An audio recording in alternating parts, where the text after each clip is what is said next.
नमस्कार दोस्तों, आप सभी का एक बार फिर से स्वागत है। दोस्तों, आज की इस वीडियो में मैं आपको ये जो सेटअप दिखा रहा हूँ, इसके साथ ही एक बहुत ही इम्पॉर्टेंट इन्फॉर्मेशन आपके साथ शेयर करने वाला हूँ। यहाँ पर सबसे पहले तो आप ये सेटअप देखिए, इसमें सोलर चार्ज कंट्रोलर लगा हुआ है, 2 बैटरियाँ लगी हुई हैं और इसके साथ UTL गामा प्लस 3350 का ये इन्वर्टर लगा हुआ है, जो अप्रॉक्सीमेटली 2 किलोवाट तक का लोड बियर करने की कैपेसिटी रखता है। ये जो 2 बैटरियां लगी हुई हैं वो 165 और 165 एच की हैं और उसके साथ ही इसी सिस्टम में कनेक्ट किया है हमने ये आशा पावर का ये सोलर चार्ज कंट्रोलर।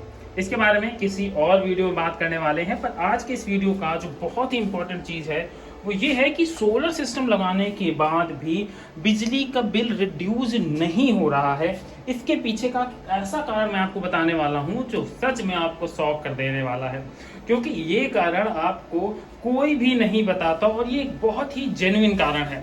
आपने कई बार सुना होगा कि जब आप जैसे ये एक एडवांस टेक्नोलॉजी का इन्वर्टर है, एडवांस ही बोलेंगे, MPPT टेक्नोलॉजी है, अच्छी खासी VOC है, अच्छा खासा पैनल सपोर्ट है, सब कुछ इस के अंदर बहुत अच्छा है। और दूसरी इंपॉर्टेंट चीज़ कि यहाँ पर आपको कुछ ऐसे फंक्शन दिए जाते हैं जिनको हम लोग कहते हैं मोड।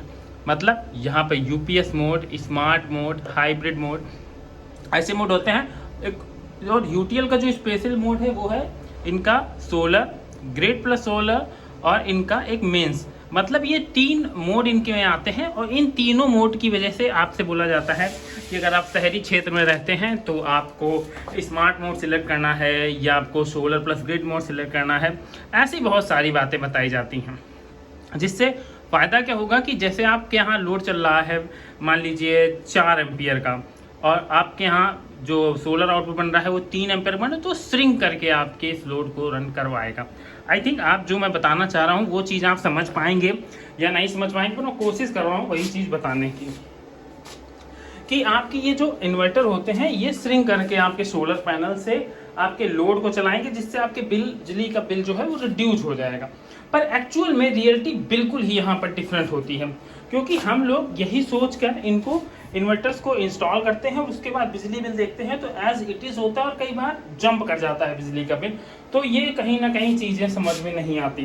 तो उसके पीछे का एक प्रमुख कारण होता है कि जब हम लोग कोई सोलर सिस्टम लगवाते हैं, सोलर सिस्टम में हम लोग काफ़ी अच्छी प्लेटें लगवा लेते हैं, काफ़ी ज़्यादा क्वांटिटी प्लेटें लगवा ली, बैटरी लगा ली, इन्वर्टर लगा लिया, मतलब जो हुआ बेस्ट से बेस्ट हमने सब कुछ इंस्टॉल कर लिया और उसके बाद भी हमें फ़ायदा नहीं मिला। तो उसका सबसे बड़ा एक कारण है और वो है दोस्तों ये कारण। ये अब आप कहेंगे ये कैसा कारण है? देखिए, ये है इन्वर्टर की वो लाइन जो हमारे मेन से कनेक्टेड है।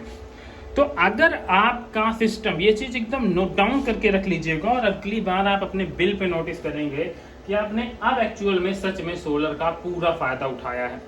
जब भी आप अपने घर पर एक सोलर सिस्टम इंस्टॉल करवाएं, उसको इंस्टॉल करने के बाद कोशिश करें कि आपका जो लोड है उसके अकॉर्डिंग से ही अपने सिस्टम को इंस्टॉल करवाएं। और अगर आप ये सोचेंगे कि ये आपकी इलेक्ट्रिसिटी को श्रिंक करेगा और उसके साथ सोलर पैनल के आउटपुट को श्रिंक करेगा, बैटरी को प्रेफरेंस देगा, तो ये सब मुझे अभी तक जो चीज़ें प्रैक्टिकल बेस पे लगी हैं वो एकदम फर्जी लगी हैं। तो यहाँ पर इस सिस्टम में देखिएगा, मेंस का जो स्विच है वो ऑफ है और इसका फ़ायदा ये है कि हम मेंस से अपने इस UTL को कोई भी सप्लाई नहीं दे रहे हैं। देखिए, यहाँ पर मेंस से 0 आ रहा है। इसका सीधा सीधा फायदा ये मिल रहा है कि जो बाहर देखिए सनलाइट है, बाहर सनलाइट है जितनी, उससे हमारा सोलर पैनल चल रहा है और उसी से हमारी प्रॉपर सप्लाई चल रही है। पर जैसे ही हम इसको अगर ग्रिड से ऑन कर दें तो ये जो मिक्सिंग वाला फार्मूला है, मैं आपको एक बार ऑन करके भी दिखा देता हूँ। देखिए अभी 2.4 एम्पियर 75.2 इसने यूनिट बनाई हुई हैं यहाँ पर। देखिए, चलिए मैं मेंस ऑन करके भी आपको दिखा देता हूँ।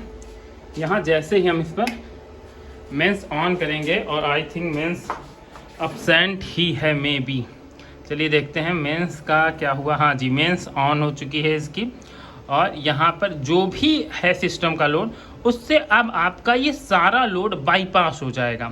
मतलब बाईपास इज़ द सेंस कि अब जो अभी तक आपका मेंस है नहीं, फिलहाल अभी मैंने ऑन किया था पर मेंस ही नहीं है, तो जो आपका लोड चल रहा है अब वो आपका पूरा इलेक्ट्रिसिटी से चलेगा। मतलब यहाँ पर कोई श्रिंक जैसा कोई भी ऑप्शन एक्चुअल में नहीं है, ये सिर्फ बातों में ही आपको बताते हैं कि ये आपका ऐसा चलेगा वैसा चलेगा, पर रियलिटी दोस्तों बिल्कुल डिफरेंट है। यहाँ पर अभी फ़िलहाल मेंस अवेलेबल है तो मैं इसको बंद कर देता हूँ। तो ओवरऑल कंक्लूजन की अगर मैं बात करूँ तो कंक्लूजन यही है कि आप जब भी एक सोलर सिस्टम लगवाएं तो उस सिस्टम को इतना पावरफुल लगवाएं कि आपकी डेली की जो नीड है वो नीड फुलफिल हो जाए ईजिली। आपको उसे ग्रिड से ऑन ना करना पड़े, क्योंकि अगर आप ग्रिड से ऑन करेंगे तो डेफिनेटली आपका जो बिजली का बिल बचना चाहिए वो बिजली का बिल और बढ़ जाएगा।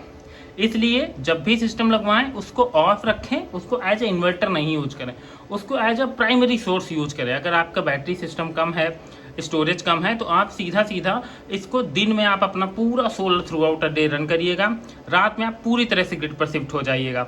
जिसका फ़ायदा ये होगा कि दिन में आपका जो बिजली का कंजप्शन है वो आपने सोलर से पूरा कर लिया, और रात का जो बिजली कंजप्शन है वो आपने ग्रिड से पूरा कर लिया, और आप अपने सोलर सिस्टम को ग्रिड से चार्ज ही ना करें, नहीं तो दोस्तों फ़ायदे की जगह आपको नुकसान का सामना करना पड़ेगा।